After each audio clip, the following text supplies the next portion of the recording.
ಬಂಟ್ವಾಳ ತಾಲೂಕಿನಲ್ಲಿ ಒಂದೆಡೆ ಈದ್ ಮಿಲಾದ್ ಆಚರಣೆಗೆ ಹಿಂದೂ ಸಂಘಟನೆಯಿಂದ ಅಡ್ಡಿಯಾಗಿದ್ರೆ ಮತ್ತೊಂದೆಡೆ ಹಿಂದೂ ಮುಸ್ಲಿಂ ಭಾವೈಕ್ಯತೆಯು ಸಾಕ್ಷಿಯಾಗಿದೆ. ಈದ್ ಮಿಲಾದ್ ಮೆರವಣಿಗೆಗೆ ಬರುವಂತೆ ಹಿಂದೂ ಸಂಘಟನೆಗೆ ಸವಾಲು ಹಾಕಿದ ಕಾರಣ ಬಿಸಿ ರೋಡ್ನಲ್ಲಿ ಶರಣ್ ಪಂಪ್ವೆಲ್ ನೇತೃತ್ವದಲ್ಲಿ ಹಿಂದೂ ಸಂಘಟನೆಯ ಕಾರ್ಯಕರ್ತರು ಜಮಾಯಿಸಿದ್ದಾರೆ. ಇದರಿಂದ ಉಂಟಾದ ಉದ್ವಿಗ್ನ ವಾತಾವರಣದಿಂದಾಗಿ ಈದ್ ಮೆರವಣಿಗೆ ನೀರಸವಾಗಿ ನಡೆದಿದ್ದು, ಪೊಲೀಸ್ ಭದ್ರತೆಯಲ್ಲಿ 10 ಬೈಕ್ನಲ್ಲಿ ಯುವಕರು ಮೆರವಣಿಗೆ ನಡೆಸಿದ್ದಾರೆ. ಆದರೆ ಇದೇ ವೇಳೆ ಬಿಸಿ ರೋಡ್ನಿಂದ ಕೆಲ ಕಿಲೋಮೀಟರ್ ದೂರದಲ್ಲಿರುವ ಮಾಣಿ ಮತ್ತು ಕೊಡಾಚೆ ಬಳಿ ಈದ್ ಮಿಲಾದ್ ಭಾವೈಕ್ಯತೆಗೆ ಸಾಕ್ಷಿಯಾಗಿದೆ. ಮಾಣಿಯಲ್ಲಿ ಈದ್ ಮೆರವಣಿಗೆಯಲ್ಲಿ ಕೇಸರಿ ಶಾಲು ಹಾಗೂ ಹಸಿರು ಬಾವುಟ ಜೊತೆಯಾಗಿ ಕಾಣಿಸಿಕೊಂಡಿದೆ. ಹಿಂದೂ ಯುವಕರ ತಂಡ ಇಲ್ಲಿ ಮೆರವಣಿಗೆಯಲ್ಲಿ ಸಾಗಿ ಬಂದ ಮುಸ್ಲಿಂ ಯುವಕರಿಗೆ ತಂಪು ಪಾನೀಯ ಹಾಗೂ ಸಿಹಿ ಹಂಚಿ ಹಬ್ಬದ ಸಂಭ್ರಮದಲ್ಲಿ ಭಾಗಿಯಾಗಿದ್ದಾರೆ.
ಮಾಣಿಯ ಸಮೀಪದಲ್ಲೇ ಇರೋ ಕೊಡಾಚೆಯಲ್ಲಿ ಕೂಡ ಈದ್ ಮೆರವಣಿಗೆಯು ಭಾವೈಕ್ಯತೆಗೆ ಸಾಕ್ಷಿಯಾಗಿದೆ.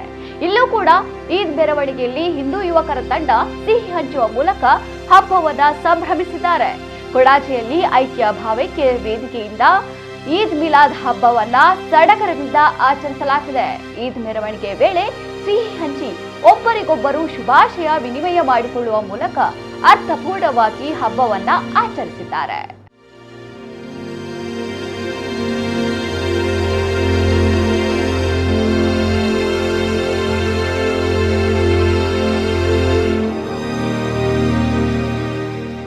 ದಕ್ಷಿಣ ಕನ್ನಡ ಜಿಲ್ಲೆಗೆ ಕೋಮು ಸೂಕ್ಷ್ಮ ಪ್ರದೇಶ ಎಂಬ ಹಣೆಪಟ್ಟಿ ಹೋಗಲಾಡಿಸುವ ನಿಟ್ಟಿನಲ್ಲಿ ಇಂತಹ ಸೌಹಾರ್ದ ಕಾರ್ಯಕ್ರಮಗಳು ಅಲ್ಲಲ್ಲಿ ನಡೀತಾ ಇವೆ. ಜಿಲ್ಲೆಯ ಜನರು ಶಾಂತಿ ಹಾಗೂ ಸೌಹಾರ್ದತೆಯನ್ನ ಬಯಸ್ತಾರೆ ಅನ್ನೋದಕ್ಕೆ ಇದು ಉತ್ತಮ ಉದಾಹರಣೆಯಾಗಿದೆ.